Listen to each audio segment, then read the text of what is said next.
Good morning. Well done for being here now. Being here, I'm ready for the crowds of people to come through at 12 who haven't set their clocks yet. So you've all done very, very well. As Libby said, my name is Dan, and I'm part of the team here. And we're nearing the end of our Keys to the Kingdom series that takes us through Matthew. And I have a story today about a wedding. So I'm going to tell that story now.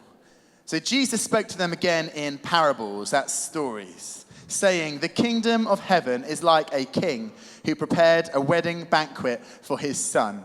He sent his servants to those who'd been invited to the banquets to tell them to come, but they refused to come. Then he sent some more servants and said, 'Tell those who've been invited that I have prepared my dinner. My oxen and fattened cattle have been slaughtered and everything is ready. Come to the wedding banquet.' But they paid no attention and went off, one to his field, another to his business. The rest seized his servants, ill-treated them, and killed them. The king was enraged. He sent his army and destroyed those murderers and burned their city. Then he said to his servants, 'The wedding banquet is ready, but those I invited did not deserve to come. So go to the street corners and invite to the banquet anyone you find.' So the servants went out into the streets and gathered all the people they could find, the bad as well as the good. The wedding hall was filled with guests. But when the king came in to see the guests, he noticed a man there who was not wearing wedding clothes. He asked, 'How did you get in here without wearing wedding clothes, friend?' The man was speechless. Then the king told the attendants, 'Tie him hand and foot and throw him outside into the darkness. There will be weeping and gnashing of teeth, for many are invited, but few are chosen.'" Now, I wonder if you have ever had that moment when you've stepped into a room and you're not quite sure if there is a place there for you. It might be the first day of a new school or a new class, or it might be walking into a party or joining a group where everybody already knows each other.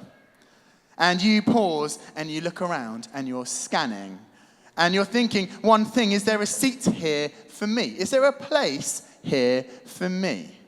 And sometimes you don't just wonder it, but you feel it. And you think, maybe like I've thought before, I don't fit in. I don't fit in here. I don't know if you know that feeling. I think we all get those feelings sometimes of not fitting in somewhere. That little question that says, do I belong here?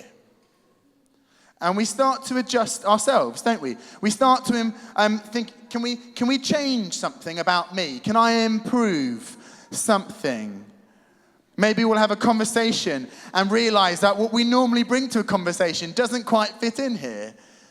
We think maybe if I was a bit more confident, a bit more put together, a bit less scruffy, maybe I would fit. And here's what I think we do next. I think we don't just do that with people. I think we do that with God.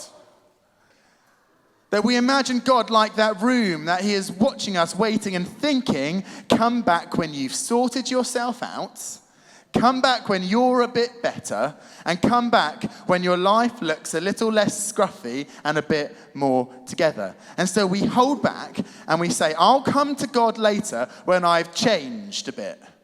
I'll come to God later when I have fixed myself a little bit.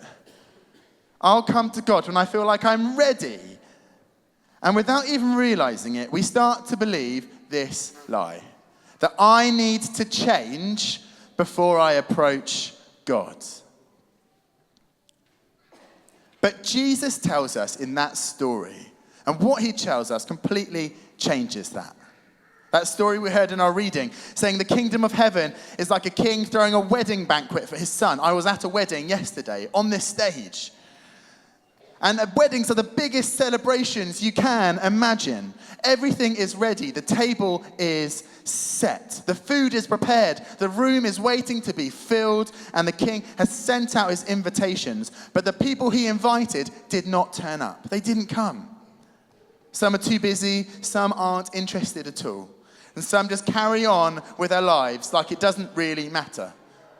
And then the story takes a surprising turn. The king says, go out into the streets and invite anyone that you can find. And they do. They go beyond the expected people. They bring in everybody. Ordinary people, unexpected people, people who never thought they could be invited. And the room is full, and the banquet is full. And what Jesus is saying is, this is what the kingdom of God looks like. God is not waiting for the perfect people to turn up. God is not waiting for everybody to make themselves good and right. He is sending an invitation out to everybody right now. He is saying there is a seat for you at my table.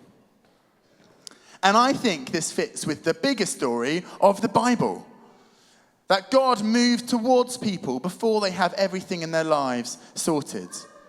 It says this in the Bible. It says later on, while we were still sinners, Christ, that's Jesus, died for us. Not when we were ready, not when we had fixed ourselves, but right in the middle of our mess. So the picture Jesus is giving is this. He is a God who prepares a feast for us. He is a God who sends an invitation, and he is a God who keeps on inviting us every single day. And a God who fills his house with people who all look different and never thought they belonged. Now imagine if I turned up to my wedding yesterday wearing this. Do you think that would be okay? If I wore this to my wedding? No. But this is just me, isn't it? This is just me as I am. Not particularly impressive and not ready for a wedding, let alone a royal wedding. This is just me. And I think this is where we hesitate. We look at ourselves and think, I can't go like this. I can't go like this. I need to change first. I need to sort myself out. At this point, I think of the words of the great theologian Kurt Cobain, who says, come as you are. And I think that is the invitation for us. That's the invitation that God gives us. Come as you are. However you are. However you feel, however your life looks right now. Whether you've turned up here in a suit or whether you look scruffy like me. But Jesus takes it one step further. He takes it one step further. He doesn't just say, come as you are. He says, come in, take a seat. All I have is yours. Come in, sit down, you are welcome. And then something beautiful happens that Jesus does. The king gives his guests what they need to belong. He gives them what they need to feel like they are welcome, like they are part of the party. And this is the point that we often miss. You don't have to change to come to God. You don't have to change to go before God. You come to God and then suddenly everything changes. You approach God and you meet God and everything changes. When you step into the presence of God, his love begins to work on you. His spirit begins to shape you. His grace begins to transform you. What feels heavy begins to lift. What feels broken begins to heal. What feels stuck begins to move. And here's the beautiful thing, if that sounds scary. God doesn't erase who you are. He doesn't take away your personality and the things that make you you. He doesn't flatten you. He takes what's already there and he makes it more alive, more whole, more beautiful. This isn't pressure, it's presence. Not fix yourself, but come close.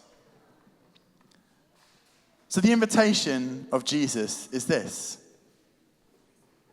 Come as you are. Can I invite us to stand, if we're able? Come as you are.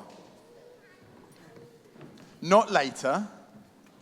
Not when everything is sorted. Not when you feel ready.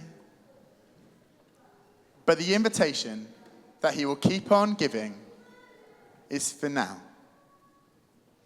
There is a seat for you. When you step into the presence of God, you won't stay the same. Not because you're trying harder, but because God is at work in you.